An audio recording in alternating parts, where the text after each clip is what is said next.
Hey everybody, post editing Sam here. Just wanted to say that instead of like a main episode, we are putting out this EX episode instead of when I originally was going to release it, which was going to be like, you know, at a little bit of a later time beyond the main ep. But, you know, due to what I've been dealing with Smokey and Nick and Danny getting ready to go out of town next week as well. Mostly Smokey, though. Mostly just me dealing with Smokey. We decided to kind of give ourselves a break and put this out instead. So instead of putting this out at the later time I had planned, we're putting it out now. So that way you guys still get weekly content. So I hope you guys enjoy. We want to keep bringing you content every week. So love you guys very much. Thanks for all your support and all the love you've given Smokey. And yeah, enjoy the app. In the first movie, the little fucking egg thing that Robotnik rides around his ball hoverball thing. Yeah. It's always around it. Yeah. It's in this movie, yeah. A lot, and it's great. Yeah. And Knuckles hangs on the side of it, which is hilarious because that's how I was hoping his claw would come out.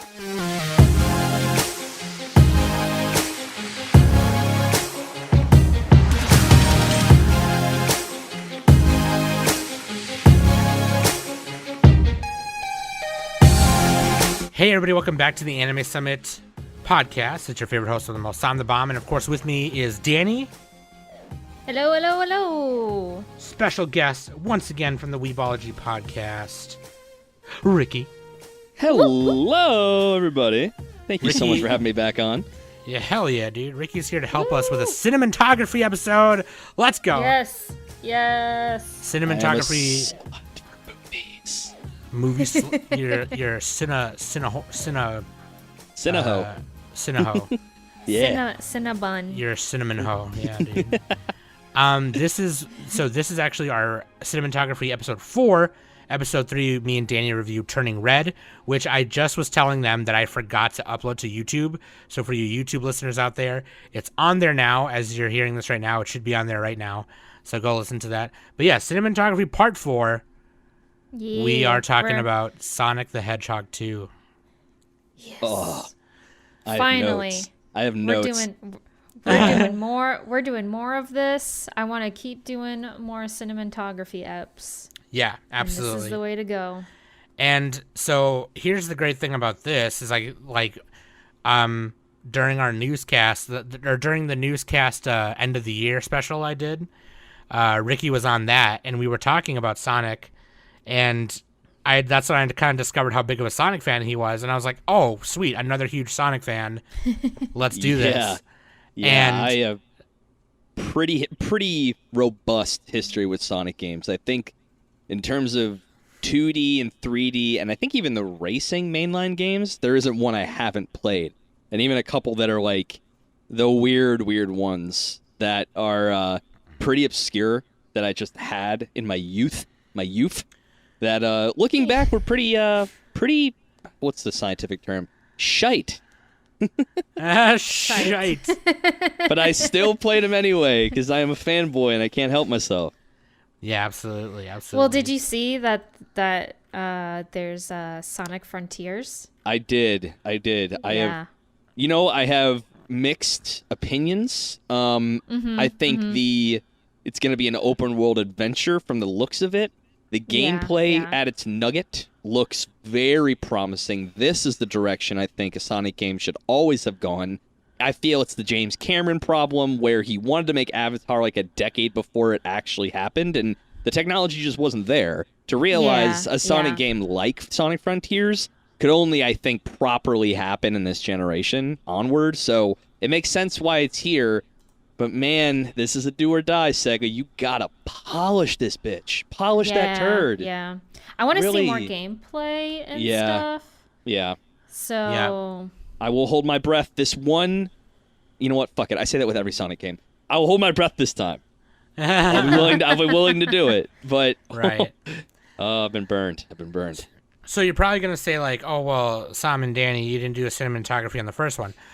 Well, kind of, not really. We didn't. But on our first ever cinematography episode, where we just talk about movies in general, we brought it up, and Danny hadn't seen it when we were recording that. Right. So. When we were talking about Turning Red, I said, "Oh, it's on Paramount Plus, and I have Paramount Plus." Well, now that this is gonna give me an excuse to watch it, because Sam said, "Oh, Ricky is a big Sonic fan, and I just said, oh, that gives me an idea. Like, okay, well, I'm totally going to watch it now because the second one is coming up, so I might as well watch it. Yeah. Okay, so we're sitting like in the seat right now, ready to talk about 2. Have you finally viewed 1 then, Danny? Sure. mainly Slaps I just want to talk knee. about 2, but I knew it. like I knew it. So, dude, let's just jump into it. Dude, links.animesummit.net. That's where you can find everything. Where to listen, where to party, where to hardy, where to farty. But if you don't want to fart, you can leave it up to Nick. He's got enough farts for everyone. Yes. He really does. He prides himself in it. He really does. And Rick, before we get into the fun stuff, where can we find you again? Yeah. You can find me on the Weebology podcast. You know, me and Ethan, the professors, just go through the entire litany of the study of Weebology, all things Weeb.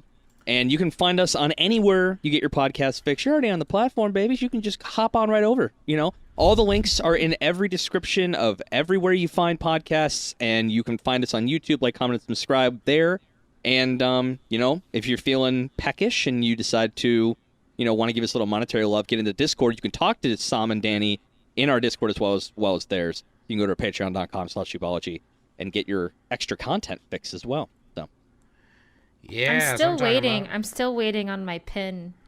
I know. You could just come Ricky. pick it. You could just come pick it up. Like, Yeah, I know. We got to set up like a hangout day. We do. You're always busy. I know it's been absolutely trash. And like right after this, I have a D&D campaign session 0, and I'm really hyped about that. But I do it to myself. I do it to myself. So Yeah, I have no you one. do. I have no one to blame but me. So. Yep. So let's do It's this. the same thing with my friend Zach. He's all like, "Hey, we should hang out." I'm all like, "Well, when do you want to hang out?" "Well, I got this, and that." I said, "Well, you know, that's first world problems."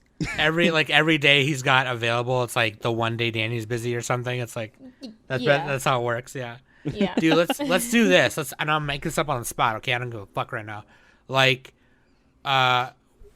listener question of the week made by Sam. Here we go. I'm the listener. Here we go. Favorite Okay. Sonic game. Sama-lama. Favorite Sonic game. Ooh, that's rough. I think for me, it's definitely. I'd honestly say it's Sonic the Hedgehog 3 and Knuckles. I really think that they hit that 2D stride then. But I guess if I had to do that in a 3D, there's something really, really. It's not a good game, but my favorite Sonic Adventure 2 battle. Oh yeah. Yeah. I mean, come on. It's the apex of just shitty enough to be funny when you're older, but when you're younger, Yeah. it's like, ah! That's the Yes! GameCube game, right? That was the GameCube game. GameCube. Yeah. Yep. Yeah. Honestly, that would probably be my pick. Me and my friends would play that all the time together. Mm-hmm. So Yeah. that would be my pick. For sure. Not a bad pick. Not a bad pick. Oh, hold on a sec. Rick, did you cut out? I'm here. Oh, okay. I can cut that out. It's fine. Yeah, I gotta agree with Rick. That's my favorite because you take the Sonic 3 cartridge and you put it on top of Sonic and Knuckles 1, which is awesome. Yeah. You know, like that was cool back then. You know, back then we were like, whoa. You know, Holy shit! You could put And then- a cartridge in a cartridge? What? and then that's how you got like the actual like last final battle or whatever, and it was really cool. Yeah. If I had to say like another one that I thought was really cool was Knuckles Chaotix, which Sonic isn't in it really, Shocking. but Interesting. it's a Sonic game. Yeah, I don't hate that. Yeah. I don't hate that. I also like the 2 arcade games, Sonic the Fighters, and then Sonic. I think it's just called Sonic Arcade. I don't remember, but it's like it's basically like a run the whole time game and dodge everything, you know. And it was like an isometric, and it basically was like Dr. Robotnik was just relentless in fucking killing you and chasing you, and you had to run through this whole. Was that the one you had like you used the trackball? Yeah. Okay, I know about that game. Yes. I don't know why this lives in my head rent free, I know it came out in 1993, and I know it was the first ever cameo of Mighty the Armadillo. And another fun fact, well, Mighty the Armadillo did make they made 2 more appearances, one in Knuckles Chaotix, and one in Sonic Mania, like the extended, like plus. But that game also featured a character called Ray the Flying Squirrel, who I'm going to go on a limb and say I don't think he ever reappeared in any game again, ever. Ray? And they I don't just think scrapped him. I think he was like in some of the Archie comics. Maybe. I don't remember. I barely remember Ray doing anything else like in that much stuff, honestly. But yeah, like I know Mighty is also he's also in the Fighters as well. But like interesting. I don't think Ray is in the Fighters though. And there was a lot of I don't think I ever played the the Fighters. I never played the Fighters. It was basically Tekken, like I don't know, it was like Urges and Tekken and Soul Calibur, yeah. Got it. But yeah, what about you, Danny? Hang on, what were you talking about again? Favorite Sonic game? Oh, yeah, I said Sonic 2 awesome, Adventure Battle. Oh, that's right, on GameCube, yeah, that's right. Yeah, that one, dude. It was basically Sonic Adventure, but 2 players if you wanted, and it continued the story of that Dreamcast game, which was amazing. Yeah, and you had the option of selecting to play the heroes or like Dark. I think I just called it Dark. Yeah, that popped off. That came out in 2001 because I got it as a wee lad for Easter 2001, and my little tiny peewee brain leaked out of my ears as I was rolling around at the speed of sound. And I just have these, like, I'm pretty sure, like, I think that's really where, like, the cementing of my Sonic, like, fandom, it bore so many new synapses in my brain that just, like, an entire Sonic tumor just now lives there rent-free. And it just, like, amasses this knowledge. And I just wonder all the things I can do for the betterment of humanity if I were to release that space from Sonic, you know? Right. But it's not. And now I just know random facts about Sonic the Hedgehog. So here we are. Yeah. Sorry, Sonic humanity. Sonic Adventure 2, the last game on Dreamcast before Nintendo bought them out and then re-released on GameCube. Arguably the GameCube version was better anyway, but yeah. They flubbed it with Sonic Adventure DX Director's Cut. But I think the port was a lot better for 2. Yeah. Which was just, it added battle because you had 2-player in that one. Yeah. But yeah, dude. Okay. Hell yeah. Waifu and Husbando, I'm just going to say the 2 human characters in the movie, the Wachowskis or whatever they're called. Yeah. We'll just say that. Wachowskis. Just whatever. Oh, I got notes. I got notes. Okay, dude. So here we go. Basically, I'm going to give you a rundown of what happened in the first movie. And then we can I'll give you a synopsis of the second one, and then we can just jump right in. So basically, pop off. The first movie, it starts out with Sonic on Mobius, and his parent, Long Claw, sends him to another world as the Echidna Clan. And those of you who are smart and know who the Echidna Clan is, you can tell right away what they were. Start invading, it's like a Civil War thing happening. And then Longclaw shoots a ring that opens a portal to Earth and sends Sonic through there. And Sonic basically, as a child, lives there from his child to his early teen years and runs into, what's his name? Tom Wachowski. Tom Wachowski. AKA Donut Lord. Yeah, Donut Lord. Donut Lord. I do want to just emphasize to Danny right now. I don't know if you caught what Sam just said. Baby CGI Sonic. Fucking I did hear that. Adorable.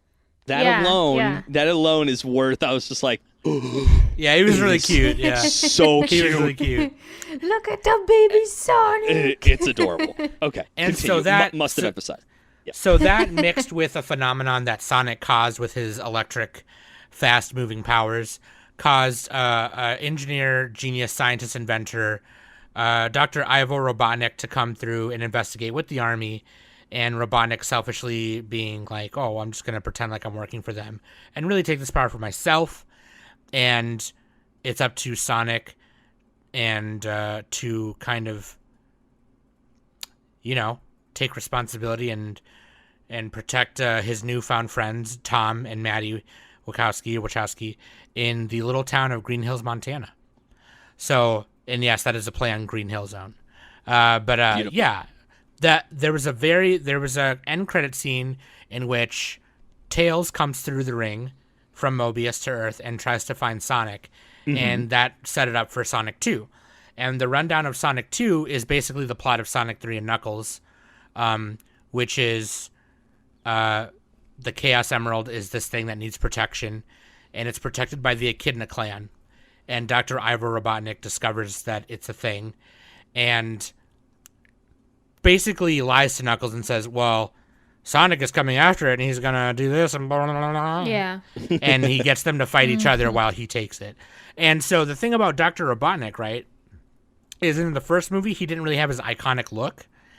And when Sonic sent him through, I want to say it's Mushroom Hill Zone, let's be honest. Yeah.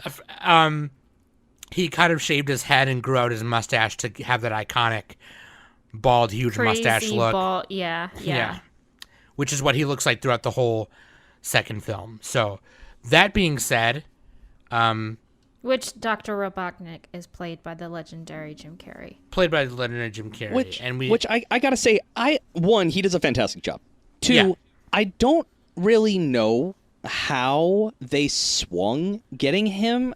I feel like someone in Hollywood knows a dark secret from him from the 90s and just blackmailed him into doing this.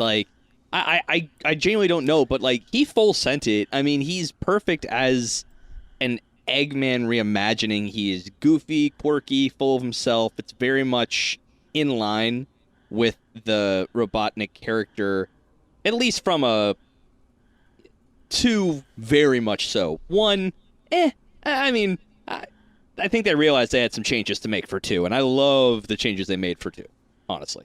Sure. Yeah. Sure. And then we also have Idris Elba voicing Knuckles, which is amazing. And then I find it hilarious when it was announced that he was going to be Knuckles. He said, I promise I won't make Knuckles sound sexy. And all the memes were all like, he's going to sound sexy no matter what. And he did, honestly, which is really hilarious. Which is, yeah, I don't know. Did you all find him sexy? Especially Twitter thirst. Dude, when he goes, I don't need your power, I fucking boner city.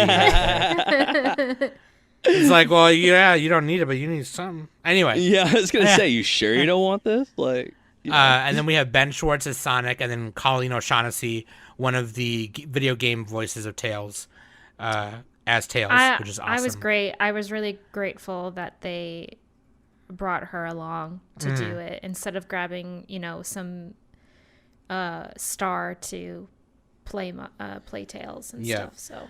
And then along with Jim Carrey as the human characters, we have James Marsden and Tika Sumpter as Tom and Maddie Wachowski. And then Natasha playing Maddie's sister again from the first one. And then they also got Shamar Moore as Randall, which is the guy that... Yeah, how the hell? Rachel's marrying. Dude, I love Rachel. I love Shamar Moore. No, Rachel, she bad, though. She was one of my favorite parts of the entire movie. She was not playing. She took exactly 0.00 shits about anybody. It was great. Yeah. Yeah. I think especially when she found out some key important parts. I don't know if you guys want to spoil or anything. Yeah, we can. I was keeping it light until we got there. Okay. Yeah. Okay. But I think it also helps that the character that they wrote for Rachel is played by Natasha Rothwell. She's a comedian, so she was able to kind of give it that extra comedic delivery. Yeah. But yeah, so I saw it in the theater. I think we all did, right? We all saw it in the theater.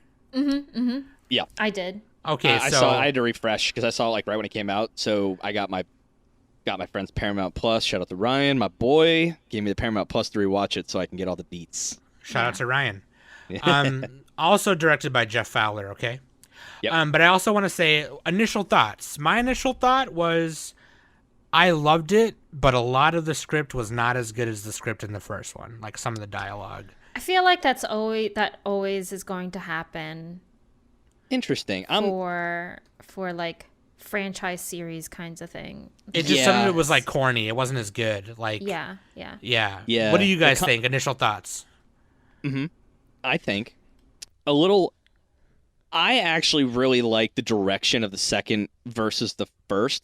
The first had this real kind of campy buddy cop feel to it, you know, like, and that's, I guess that's fine for a family movie, but though that worried me a bit because, like, I was worried this could be Sega's kind of injection of attention and cash for the Sonic franchise, which, as we know, would be poured right back into their games and all that stuff. So this is the imbuement. This could, when I saw it at first, I was like, this is finally the resurgent of Sonic in the mind's eye, a character living entirely off its design, like his design. So the way they took it into an action adventure, keeping more with the canon of the game story, I found that to be a very potent direction. Though I agree with you. I agree with you. I think the consensus, the comedy felt a little more flat, a lot more shit and poop jokes, a lot more,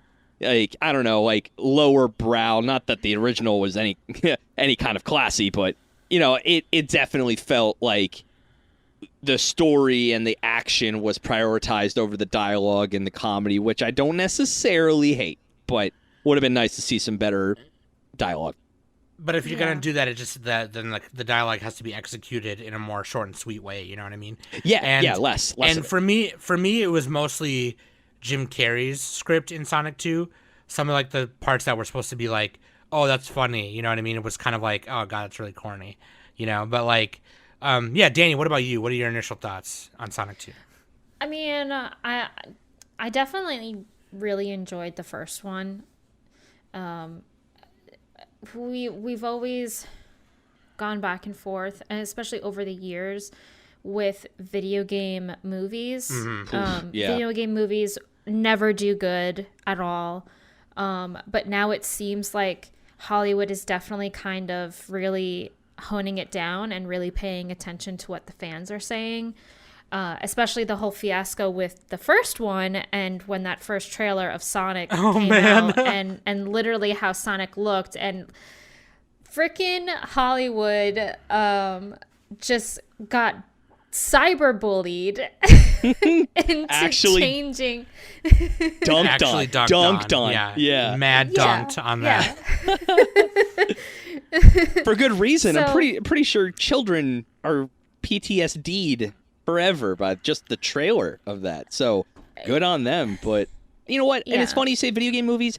I still don't think they're necessarily learning their lesson. I think they, closed their eyes, shot their darts at the wall, and I think this one hit enough to maintain a franchise vibe. Yeah. But in the same time, Uncharted just came out with Tom Holland, and that was actual duty caca. It was awful. Which is weird. Well, I didn't even see that, and that's literally, honestly, one of my favorite. It's like one of Danny's favorite games. franchises ever. Yeah. And I was very adamant on watching it. So and here's the thing, right? That movie, that video game in and of itself is basically like a movie. It's a movie, right? All you have to do is remove the controller from the player and just let them watch all the cutscenes and maybe give a little bit of action in the middle.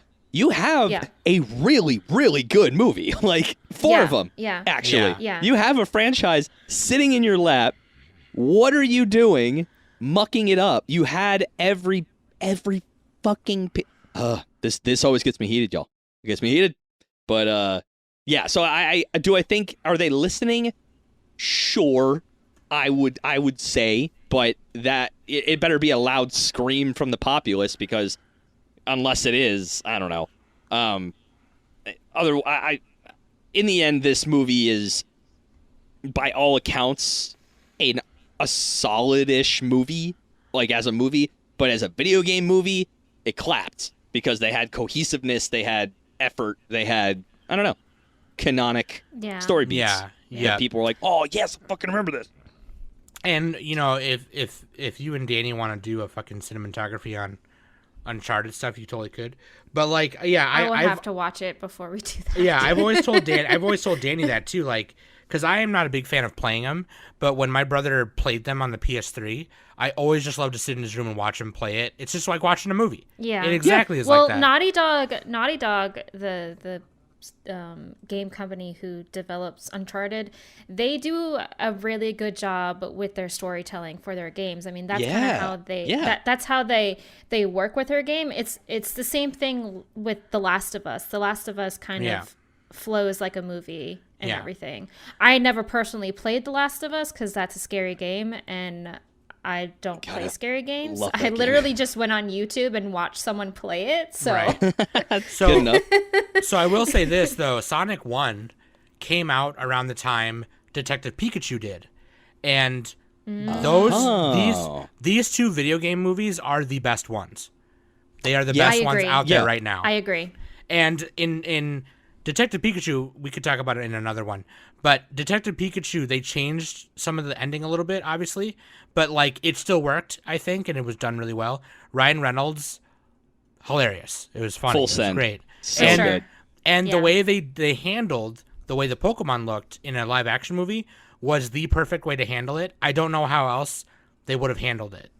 Because you could get too cartoony or too live action. Yeah. I remember a lot of people were a little peeved by like how the Pokemon looked in that game.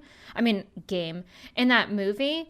But it's like, how are you supposed to make the Pokemon look? How else are you supposed to do it other than that? Yeah, like that was, If you do it too much like the original, it'd be too cartoony.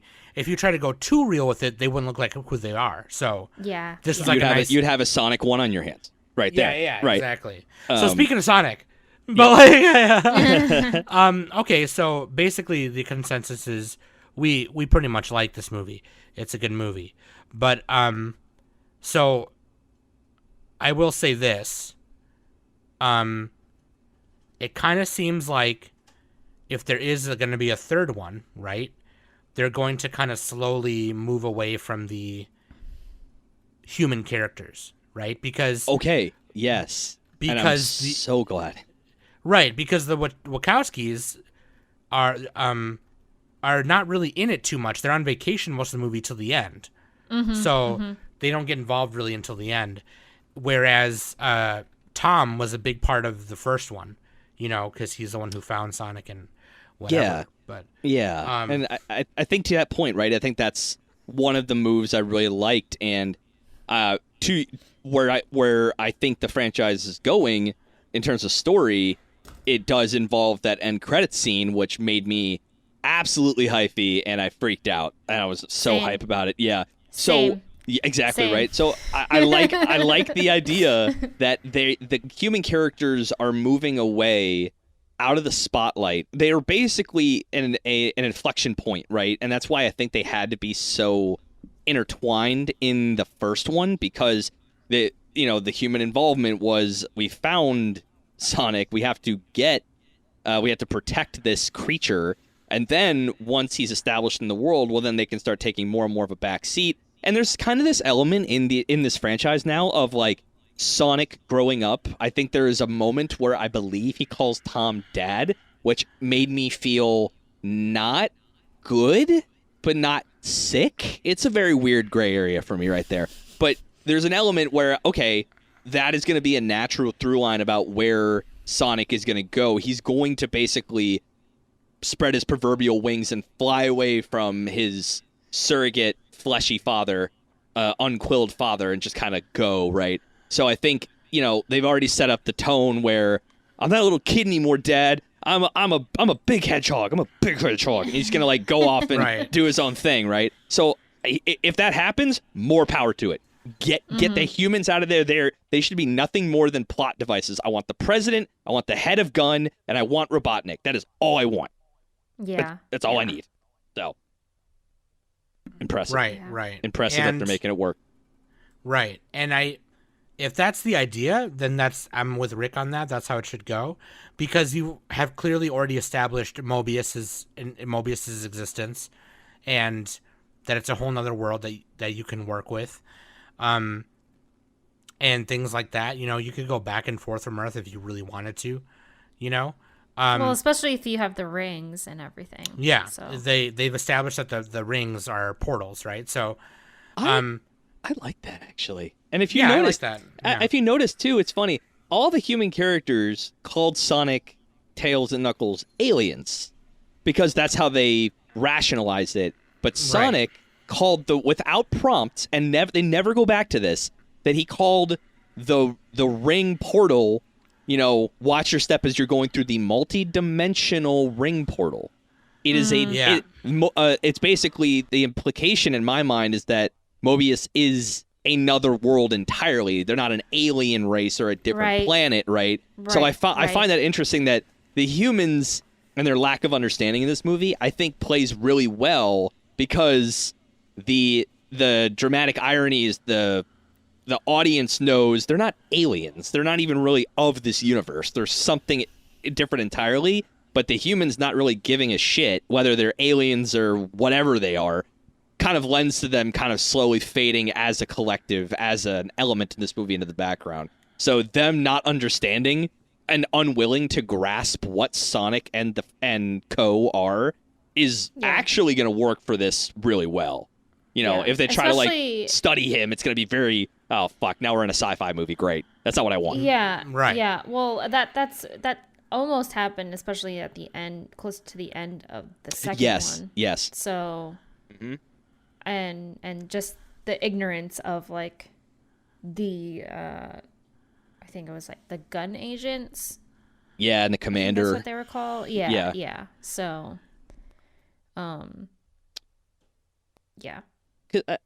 I guess if we're talking kind of about maybe just the movie elements in general, for hardcore Sonic fans, the one thing I will say is anyone going into this movie that is a longtime Sonic fan or old enough to drink maybe, definitely you're not going to walk into a movie with a lot of depth. You got to remember it's definitely aimed at getting a new generation of kids and maybe tweens and teens hype about Sonic again, so then Sega can get that sweet, sweet cash to make all those new sweet question mark games.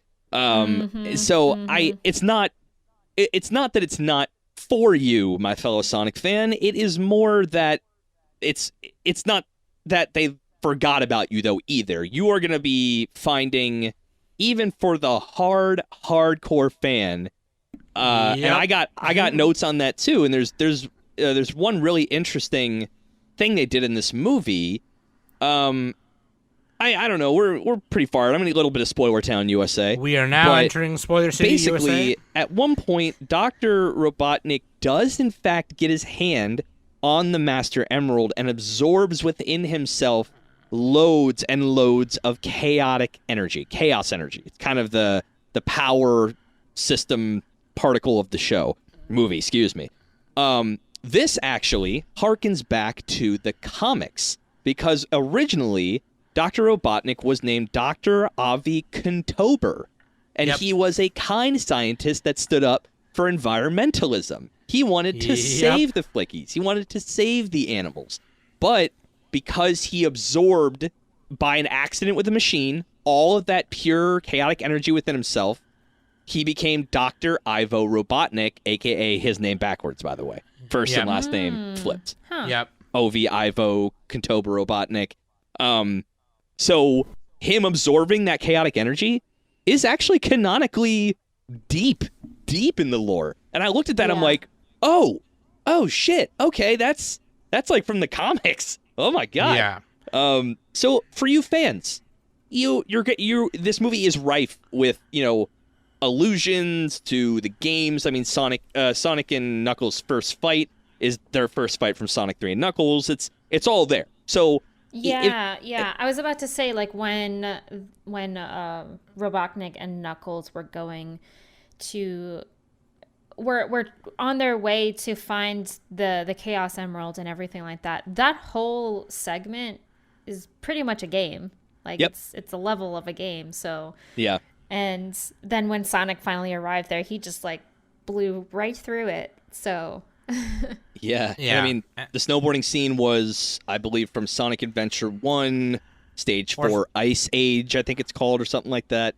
Or Sonic 2 even. Yeah, Sonic 2. Yeah. When he took the piece of the ship was another element, adds to snowboard. So, I mean, like, you if you are in it for a enjoyable like a movie experience and that alone, like, replace Sonic with some other character that doesn't actually have any kind of history or anything like that, and everyone else who isn't a human, you have a above average kids movie at best. But with all of these, you will see yourself, even for the light or heavy fans, like, oh wait, I know that, I've seen that, I played that, so they didn't forget about you, and that I do respect, and that gives me a lot of hope for the third movie and beyond, because it shows that they know that the people who care the most, that are the loudest on the internet, are the millennials who grew up playing this shit. And I think any video game movie that can ride that line is a successful video game movie. So that's why I give it the creds here. It does feel like they managed to do both. Yes. Yep. And I know there are people who are probably going to be like, yeah, well, I don't want to see it because, like, it doesn't make sense that the emerald is on Earth. They explain why. They do a pretty good job of building the backstory of the reason why Knuckles is there in the first place and all that good stuff. So, it's funny. Did Knuckles ever canonically have that origin story? That actually is a blip in my mind. Did he have that? I know he comes from a war tribe, a war tribe of echidnas. I didn't. Maybe it's a comic thing I didn't quite read, but So in the Archie comics, I don't remember. I just know that I know because in the Archie comics, man, they go the lore in the Archie. Look, I'm just gonna say this right now. If you guys have not read the Archie comics, you are doing yourself a disservice. You really need to read them. They're so good. They're really good. But basically, Knuckles is the last member of the ancient tribe, right? And the island that they land on, or that you land on in the beginning of Sonic 3, is Angel Island, and it's the guardian of the Master Emerald. That island is on Earth. And there's, like, they explain why in the movie. So I don't think they say the words Angel Island in the movie, but that is the island in which Knuckles is, like, that's like his turf. That's where he is. Like, that's where his, where him and his tribe are from. And the reason it's part of the reason why it's on Earth is to protect it from people. So, because, like, obviously, like Rick mentioned earlier, touching that thing is going to reveal things in your brain about life and the universe that will make you crazy and lust after more of it. So it's like, that's the whole idea behind the Chaos Emerald. Yeah. But I will say this too. One of my favorite things that they took from the games, namely the end of the second one and the end of the third one, is the big Robotnik robot. Yeah. I knew you were going to like that. Hell yeah. So sick. They made him exactly like it. They did such a good job, too, of, like, merging in the movie version of Eggman as kind of like its power source, which was really cool. Like, he was kind of, like, floating, and basically it felt very almost, remember that movie Real Steel, where, like, you fight and the robot fights remotely? Eggman was doing that with chaos energy inside the robot's head, but it was shot for shot the same robot from the game, and I was like, oh! Yes. It was so good. It was so damn good. I loved it so much, because that's like, so like the Sonic 2 trailer, the first one we got, was kind of just like, okay, here's Sonic 2, and here's Knuckles, right? And it's like, oh shit, okay. And then the second trailer we got shows that robot at the very end for a second, and I was like, oh, God! That's the exact noise I think I made as well, by myself, the second time. By myself the second time. And so I'm just like, that's fucking dope, dude. But yeah, like, there's, like Ricky said, here's this too, right? Yeah. Because I don't think we even saw it that much in the first movie. the little fucking egg thing that Robotnik rides around in. His ball hoverball thing. Yeah. It's always around in, it. Yes. It's in this movie, yeah. A lot, and it's great. Yeah. And Knuckles was hangs hoping- on the side of it, which is hilarious because that's how I was he does in the hoping his games. claw would come out. That's what I wanted. Yeah. Like, cause he always Yeah. grabs shit with his claw, and that was really great. And he noticed they brought some more enemy designs in. Remember like the Hornets all the way from like the first 2D game. Yeah. So they made those like when he was snowboarding. I believe there was a lot of they basically turned into those Hornet enemies, and I remember even saying, "Oh, that's new." I'm like, all right, I see cheeky fucking writers out there. I see you. Not to mention that one of the posters for the movie is a direct homage to the second cover of the game. Mm-hmm. And Sonic and Tails' pose is a homage to Jin and Kazuya from Tekken, which is hilarious. So like, I just like it's just perfect. I think there's things in there for Sonic fans. You're not going to be disappointed at all. Yeah. So, fair. That being said, I mean, before we get into like spoilers, because we haven't said anything that hasn't really been seen in the trailer, really. But, Yeah. So we are now entering super spoiler territory. So if you have not seen the movie yet, stop the podcast. Go Watch to hell. it. Come back. Watch it, and then resume play. And then But I resume hear you playing. saying, "Oh, but Anime Summit and Weebology, I have things to do like eating and showering." No, fuck that.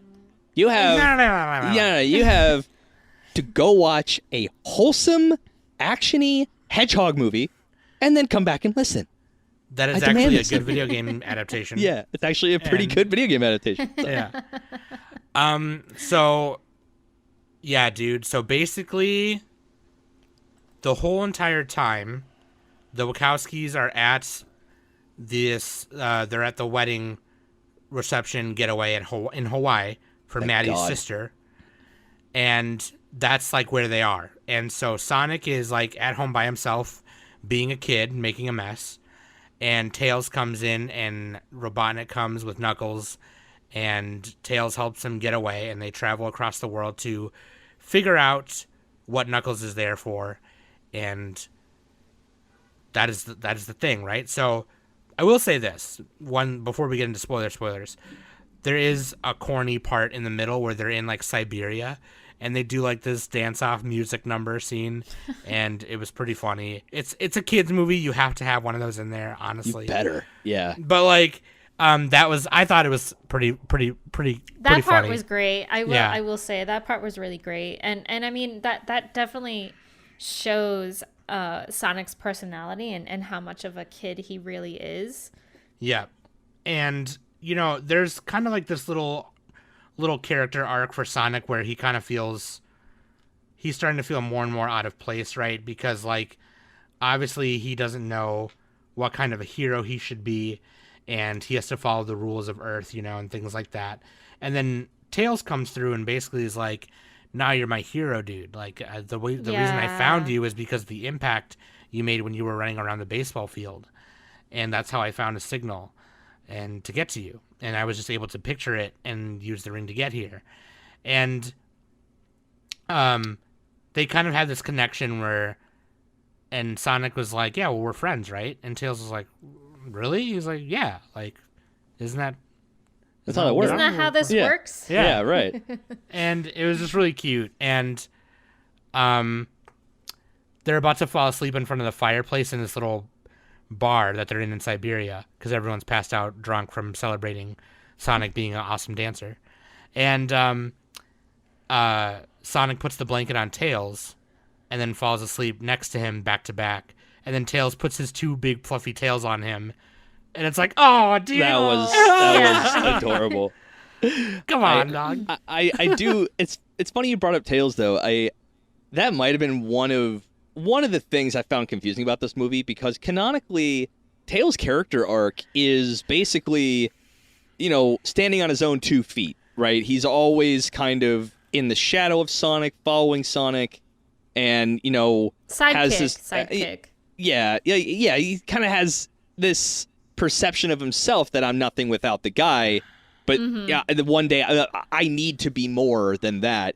And it's funny because they really kind of teed that up. They're just like, he made him a fanboy. Like, I watched you save this planet. I found you and I started watching you. You're incredible. Like, I want to emulate that. I want to be that. So they really teed it up.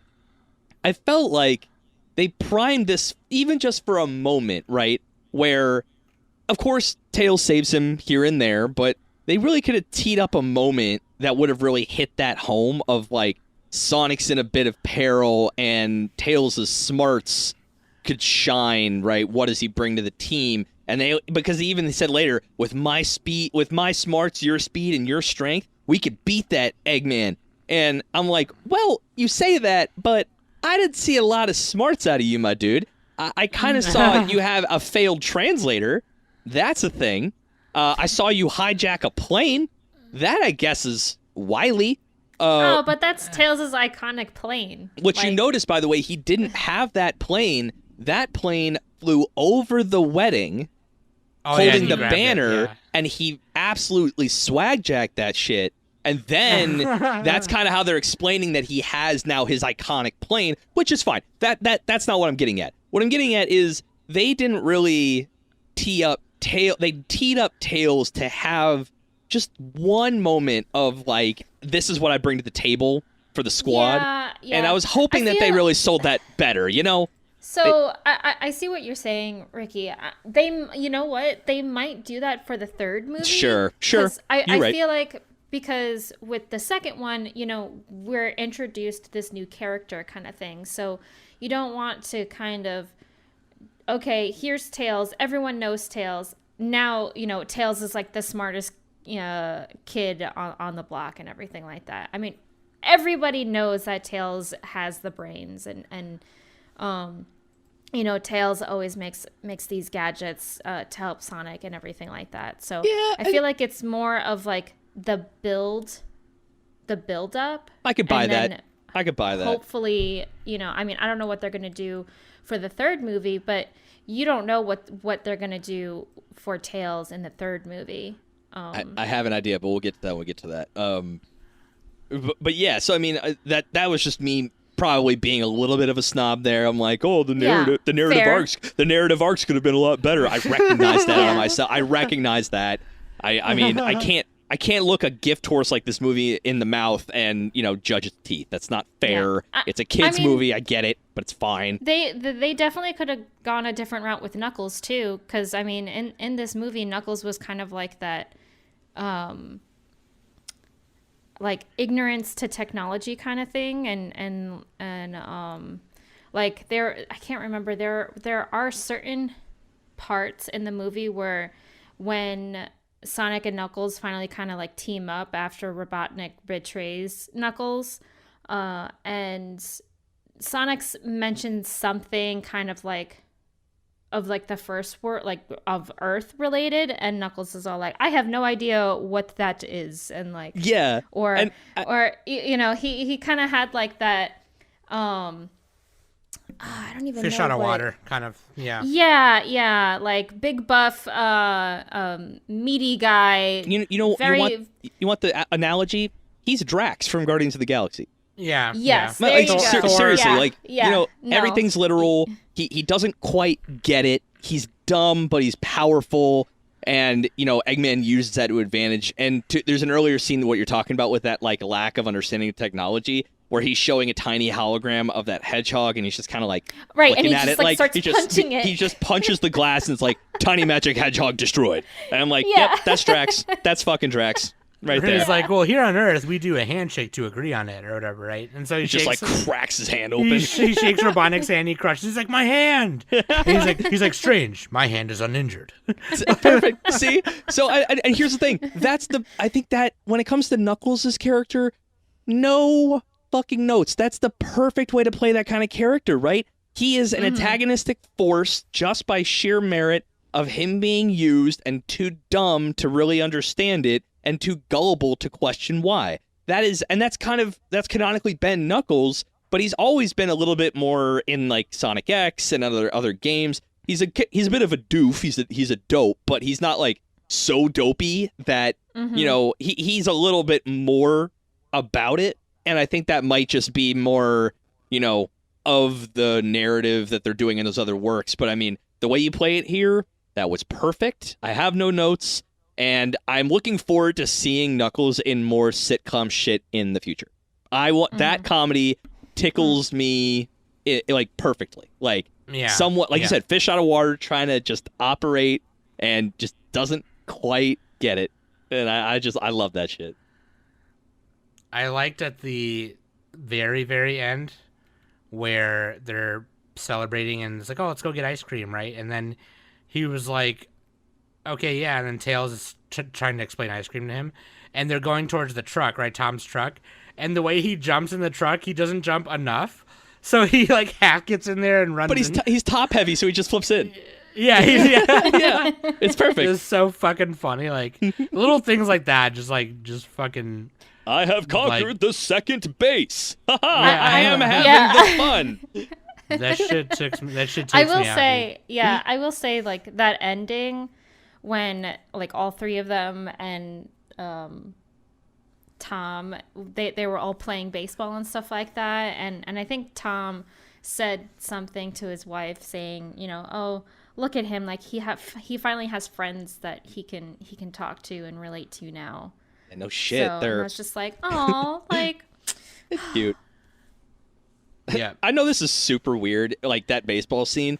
Tails' pitch really threw me for a loop because he like spun really fast. I thought he was like, oh, he spins his tail spin. He can spin his hands real fast. That's pretty cool. He throws it in the air. He catches it with his tails and then throws it with his tails. I didn't realize those things were prehensile as fuck. Like he can grab shit with his tails. I didn't realize he could do that. Yeah. Mm-hmm. Total Sonic fanboy. Like, all right, well, that's a cool new thing, I guess. Fake fan. Fake fan. Fake fan. But yeah, dude, I fucking so I do have to say this. So, couple things I want to touch on before we talk about the future. Okay. Actually, this first thing I mentioned does have to do with the future anyway. So, Jim Carrey did say when this movie was coming out into theaters, he did say that this was potentially his last film. Mm-hmm. And of course, the internet and everyone went wild and was like, "Oh no!" Right? And then he said he replied again to other people hounding him for answers, and he said, "No, I was fairly serious about that because like that interview came out on April 1st, and so people thought he was joking."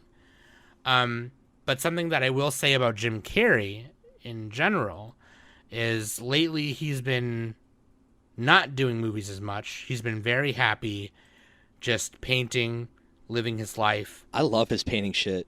He just goes off. I love that stuff. It's very abstract and everything, and it's in awe. Like very Ringo Starr of him. I like that. Yeah. He paints how he feels at the time, and which is a really cool thing. For anyone who is curious, if you haven't seen it, there's a short subject documentary called I Needed Color, and you can find it on YouTube. But he he did Sonic the Hedgehog 2, and then he did Sonic the Hedgehog 2 years ago. Before that, he did a short TV series called Kidding, which was on Showtime, which was kind of like a comedy drama about him playing this guy on a kid show. And then before that, he did Dumb and Dumber in 2014, which is the Dumb and Dumber sequel. And then a year before that, did Kick-Ass 2. When Kick-Ass 2 happened, he got pretty jaded. Yeah, I remember that. Yeah, so... Fill me in. I know we did Kick-Ass 2. I didn't know about this whole jaded thing. So he plays... So in Kick-Ass 2, there's a character named Colonel Stars and Commander Stripes. And he plays a fusion of that character, a fusion version of that character in the movie version called Colonel Stars and Stripes. And the whole idea behind that character, even in the comic, is he uses a gun, but the gun's never loaded. It's just to scare people. Oh, interesting. And because he's an ex-mafia guy trying to do good. Yeah. So yeah, that makes sense. he wants to follow things by the law and do things by the law, just handling it like a vigilante. And so there was, and I don't really want to get into this subject too much, but that was around the time a very, very infamous school shooting happened. Right. And so Jim Carrey withdrew from doing all the PR stuff when Kick-Ass 2 was being released, because he just didn't want to be a part of it. Even though his character canonically in the comic and in the movie didn't fire any guns, there was still a lot of gun usage, gun violence in the film. And so he just personally felt that, he wasn't judging any of the other actors or any of the creators or anything like that. He just was like, for me personally, I just can't get behind that. So ever since then, he kind of has been taking scripts where he could be, not doing something like that. Okay. Which one would argue, well, in Sonic, he plays somebody who's shooting missiles out of a ship or big robot or whatever. Yeah, it's the suspension of disbelief is not there. There's no way to suspend disbelief. Like, that can't happen, really, It's so kiddish that it's just beyond that, I'd say. Right. Yeah. So that's probably why he was able to do it. And he obviously played all the games for research. He played it with his grandchildren and his kids and stuff. So, I mean, it's tough, but ever since then, he's kind of become jaded about the scripts he takes. So when this interview came out and he said, I'm done doing movies, or I might be done, it was not really that much of a surprise to me. It really wasn't for me either. And to bounce on to what you're saying, Sam, I did read an article about the people who made Sonic 2, and they're asking, well, so who are you gonna have to replace Jim Carrey as Robotnik? Which was my next thing that I wanted to get into was the future. And so how do we feel about the future? Yeah, and they're all like, well, we're not going to replace him. Yeah. You can't. He did so good. He did so good. And here's my other take on that. They don't have to replace him. Right. They really don't. They don't even, because the way they set it up, I think it might, and we're here, guys. I gotta say the end credit scene, or I'm gonna fucking explode. Yep. They dropped Shadow the Hedgehog, guys. They dropped him, baby. They did. We're in Sonic Adventure 2 shit, baby. Let's go. Yeah. Yeah. Which caught me by surprise a little bit. I didn't think they could have gone numerous of ways. Like, they could have brought Amy in next. They could have brought Rouge the Bat. I'm going to be real curious about how the fuck they do Rouge the Bat, because that is, if she wasn't already furry bait before, my goodness, when they CGI that ass, that's not going to work. That's not going to be good for anyone's psyche. We're going to a whole new generation of Lola Bunny lovers right there.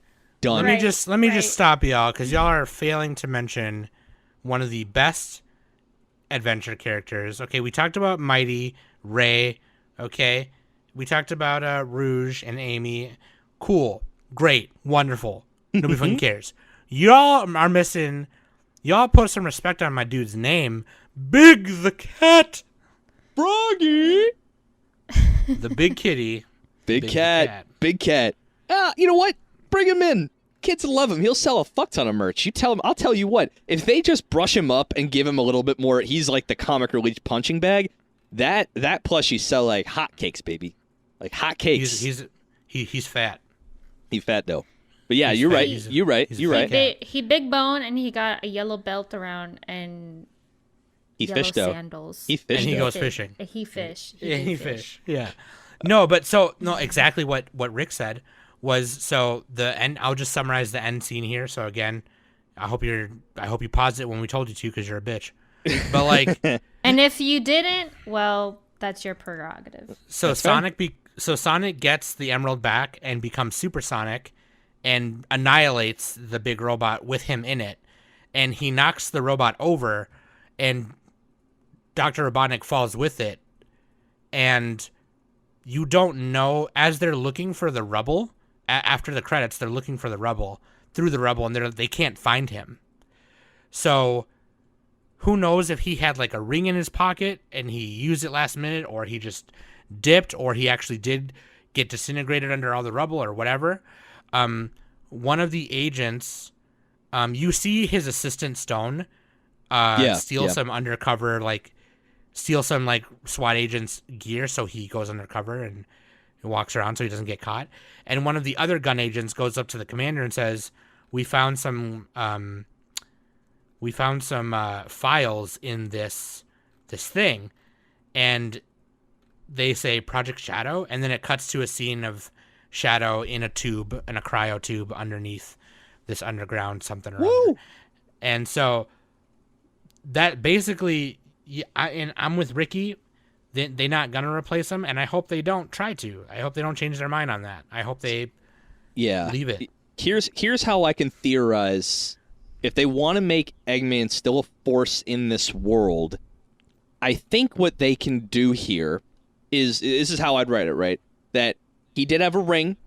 He had Agent Stone go undercover, and he's going to be basically communicating with, now that he knows multidimensional travel is the thing, he traveled back with Knuckles and knew how to do it. So I think what I would like to see is basically Eggman giving Agent Stone directives from another dimension, Mobius, maybe something, and then he can also learn to send his inventions to Earth. So basically, Eggman's presence is still formed, just like in Sonic Adventure 2 Battle, Project Arc, which is his big space station that blew up half the fucking moon.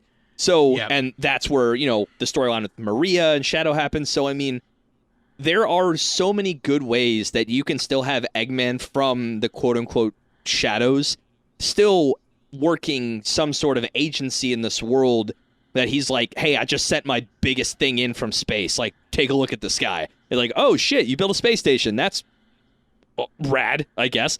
So, I don't know. It's going to be tough, too, because, like, there are enough storylines here in the Adventure series. The main real villain in Adventure 1 is Chaos. The 1 and 2 is ostensibly Shadow, who's kind of being controlled-ish by Eggman and duped once again. And there's enough storylines here where you have an Eggman-less Sonic story. So they are not without a narrative, nuggets to go pull from. But let me ask you guys, do you think it'll hit without the carry? We could say they don't have to. We can say it exists. There are storylines that exist. But would the movie sell? Because as cheesy as it was in the second one, Jim Carrey's Eggman was a great rendition of him on screen. Probably the best you're probably going to make work. Shit, they can make him fat and get another actor. Change his voice up a bit.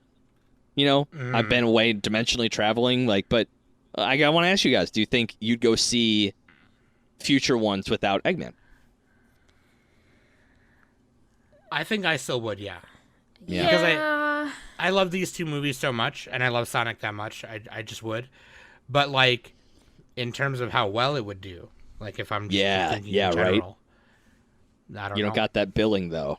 You don't got that big bills. I don't think it will do as well without him, I feel like.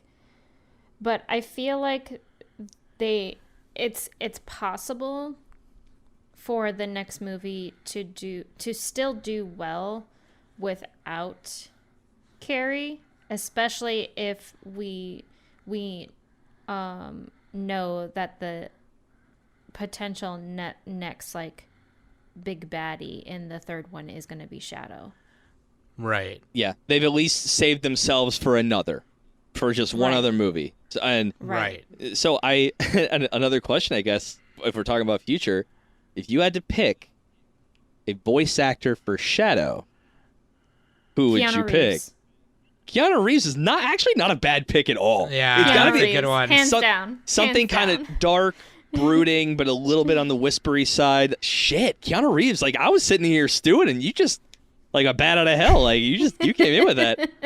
Yeah, because I was thinking who else would have that kind of voice for it, but Keanu Reeves kind of has that raspy voice in him, and now he's a little older. He has that raspy voice even more. Yeah. damn. I would say Keanu Reeves too, just because. So I don't know if you guys ever seen the movie. I forgot the name of it, but Keanu Reeves plays a bad guy in it.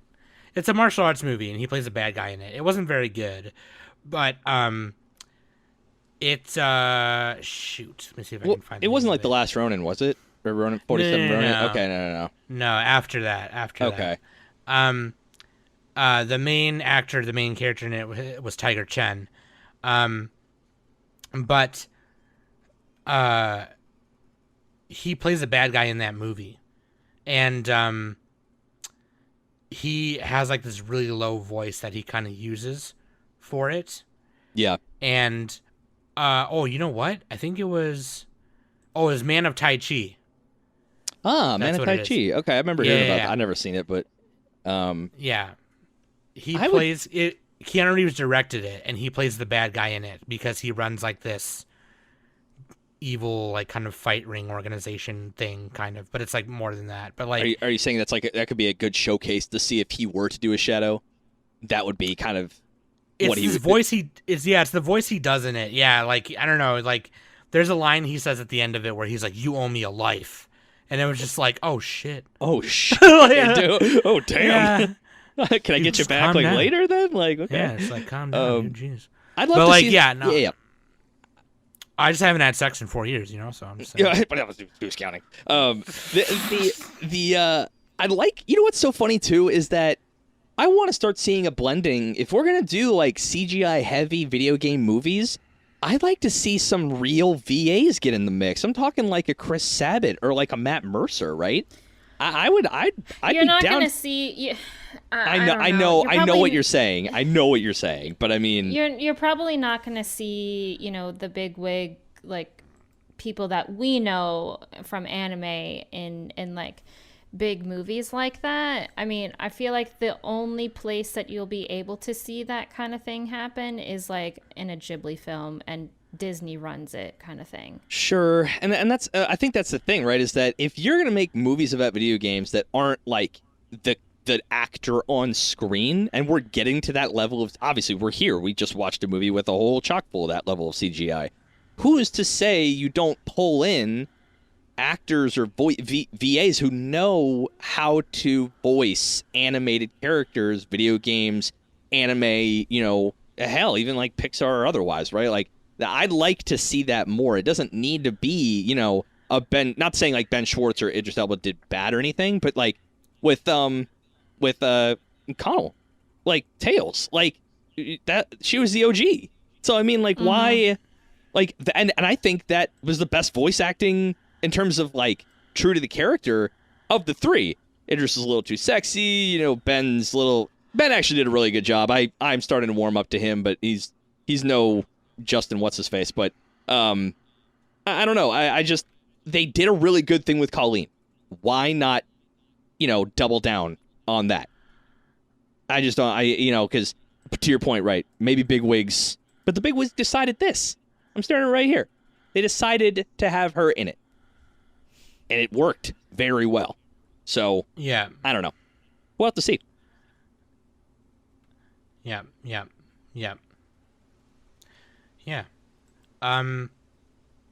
I agree with everything y'all saying. I think it would be tough without Jim Carrey. Another thing they could do is like maybe compromise with Jim. Like you do the movie, but maybe we just do it like what Ricky said, where he's like somewhere else, he's remote somewhere else, and we just do some scenes where we just shoot you in front of a green screen at your location, so you don't have to come into the stew. Yeah. And then we whatever. Or just record lines. How many times we see in the games it's just like the Eggman logo on a TV and he's just addressing somebody, right? That would totally work. Or I would love to see, you could even do something like in Dr. Robotnik's absence, Agent Stone in his like coffee shop front laboratory thing, he created a metal Sonic and it activates when Dr. Robotnik goes missing again or something, you know what I mean? Like, I would love to see that. Fucking fire. I would love to see a Metal Sonic. Metal Sonic is one of the most formidable enemies ever in like Sonic history, which I think people often forget about. Yeah. But like he's the main villain in the anime OVA, Sonic the Hedgehog the movie, and they wrote him so well in that one. I would love to see something like that. That would be a really cool fight. So we're not seeing Sonic fight. You know, it would be like the Knuckles fight again, except we're seeing it for the main part of the movie and not some big robot. You know what I mean? Yeah. Yeah. So that would be cool. But again, I will watch it regardless. But okay. Yeah. What are you guys' final thoughts? That's my final thought. I'm still stewing, Danny. I'll let you take it. I mean, my final thought is I think as a novice of Sonic, I definitely don't know as much as Sam and Ricky about Sonic. I've only played one Sonic game in my entire life. So, and by watching the movies, I definitely enjoyed it and everything. It's definitely way better than when we had Sonic X on Fox Kids, and that was just like super freaking corny shit that was going on. You disrespect. Dude, fuck you. That show was lit. Sonic X. That shit was so corny. I'm sorry. You're corny. It was corny. Of course it was corny. It was for kids. But I hear you. I hear you. Yeah. It was like wacky. I'm just like, oh, come on.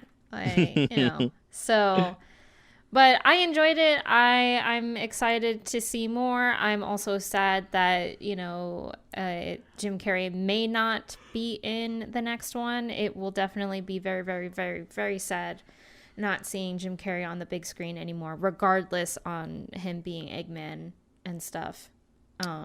Yeah.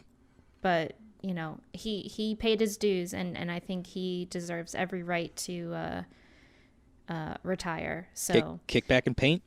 Yeah. So but yeah, I loved it. I enjoyed myself with it. Go watch it. It's fun. Okay. All right. Yeah. So what about you?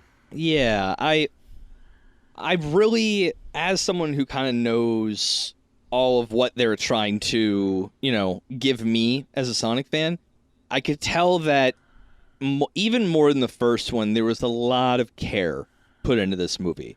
It was, they kind of saw the narrative beats that worked and highlighted them, the narrative beats that didn't. Wachowskis. And they just, they literally kicked them off to Hawaii to be used as a plot device at some point. And all the homages and the, true to form canon was both new and old, relatively new and old, was, that made me a lot more hopeful for, I think, almost Sega as a whole, because for so long their games just, hey, you guys want like a Sonic solo game that is like all about speed? What about Werehog though? No, they just don't. They don't listen. It seemed like they weren't listening. This movie indicates to me that they are listening. They do care about their fans to some respect. As a movie, it was solid. It didn't blow my mind. If I had to put it somewhere like mid to high 70s, and that's maybe being generous, just, big fan. And I think you either need to be, like middle school, maybe high school, elementary school, or a real hardcore Sonic fan, or just a fan of, kids' movies in general. There really isn't much here for depth, but again, don't walk into it thinking it's some masterpiece. Obviously, not meant to be. It's a good kids movie. It's an even better video game movie, and I have no real knocks against it. And it makes me happy that they put in real effort to cater to both groups. Not easy to do. So they've earned my respect. They did not earn my, 80+ rating, I would say. Okay. Also, I got one more critique last minute. Hit it. I wanted to see a grounder unit, and we didn't get to see one. Oh, you right. We'll see it when Gun gets in. We'll see it when Gun gets into play, I think. We're going to see a lot more tech. We're going to see a lot more tech in the third one for sure. Yeah. Yeah, dude. Okay. Let's do it. Let's score it out of 10. I give it you know what? I'll say I'm actually going to just 7.5 donuts out of 10. Whoosh. 7.5 donuts. I say donuts because that's what Sonic Donut is, Lord, baby. Tom. Donut Lord. Donut Lord. I'm going to go flat 7. I think that's fair.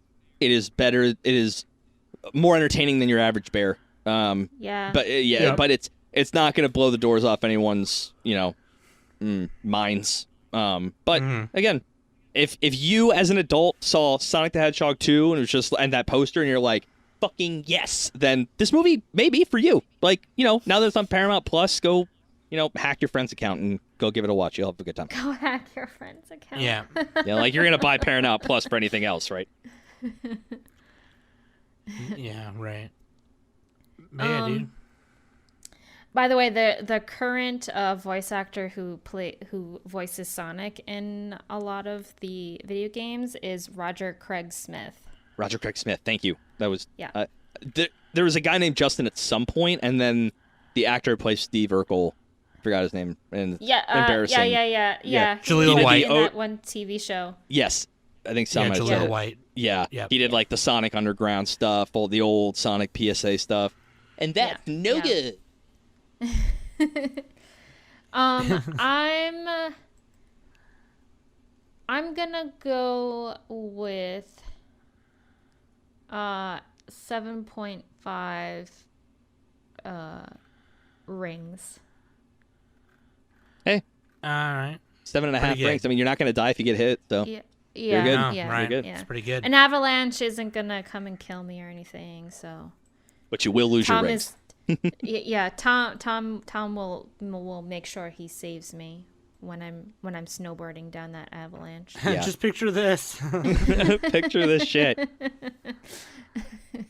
Yeah, dude. Yeah, dude. I think it's a great movie, fantastic video game adaptation, and you know what? It's just funny, right? Because like we were excited for Mortal Kombat, and look how bad that did. Right?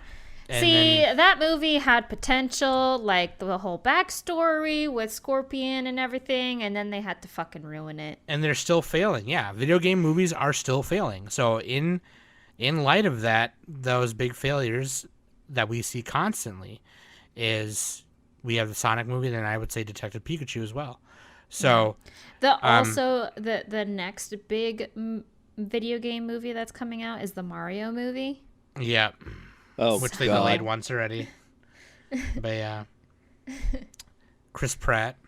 Come on. Chris Pratt as Mario. But Jack Black as Bowser? Yes. Yeah. Jack Black as Bowser and Charlie Day as Luigi. Not bad casting. Not that bad. Chris Pratt's a little weird, but you know what? The rest look pretty spot on.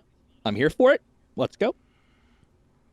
And the reason why I don't include the original Sonic movie in that is because that movie is like bad, but it's so bad it's good.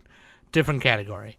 But like, yeah, it was novel at the time. Like, whoa. Bob Hoskins as Mario and John Leguizamo as Luigi is just too good. It was too good. Yeah. Too good.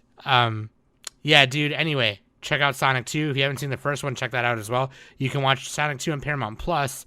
And I think the first one is still on Hulu, but I think the first one's also on Paramount Plus as well.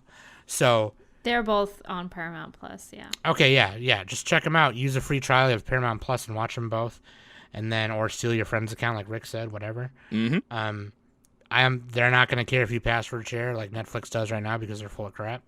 But like that being said, thank you, Ricky, for joining us, and remind everyone again where they can find the Weebologists. Yeah, you can find us on any platform you get your podcast fix. All of the links are in the description of all of our episodes. You're already here. You're already listening to it. It's like 2 clicks.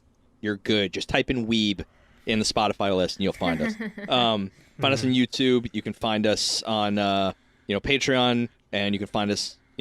I'm in the Anime Summit Discord a lot, which you can jump in anytime, and tag me, hit me up, and I can answer any of your deep, burning Sonic questions. I got you, my friend. That being said, we will also have the Weebologist stuff in our description of this episode as well, so you can go there. And yeah, like he said, if you're on Spotify, it's literally just a click away and you're already listening to us, or just a click away. Vice versa, if you're listening to Weebology right now, vice versa. We're also in their Discord, so you can go in there and ping us in there, me and Danny and Nick if you want. That being said, thanks again, Rick, for joining us. It's amazing. Yes, thank you so much. Yeah, thank you for having me. It was so fun to talk about Sonic. Always a good time. I love Sonic, and I thought this was a pretty good film. I think it did the character really well. Yeah. And if you ever want to review the anime OVA with us, let us know, because I've been trying to get Danny and Knock to fucking review it with me, and they don't want to. So listen, I didn't say I did not want to. Like, the 30th anniversary fucking happened or some shit. It's already way past time. Danny, you should have done it. You won't stop DMing me about, I don't want to do the Sonic Anime OVA. And I'm like, I know, it's like the 3rd time you said it today. Like, oh my God. Fuck you guys. That being said, I love you guys very much. Thanks for listening every week. Glad you can enjoy this new episode of Cinematography of Anime Summit EX. Thanks for listening. I love you. I said that already, I think, twice. I'll say it again. I love you guys Good things very come much. in threes. Yeah. It's very fun to do this all the time, and even set time to do these extra episodes. Recording makes me very happy. So I thank you guys for allowing me and Danny and Nick to constantly do it every week and yell about dumb stuff. Makes me happy. So Makes us happy too. That being said, I've been Sam. That's been Danny, and that's Weebologist Professor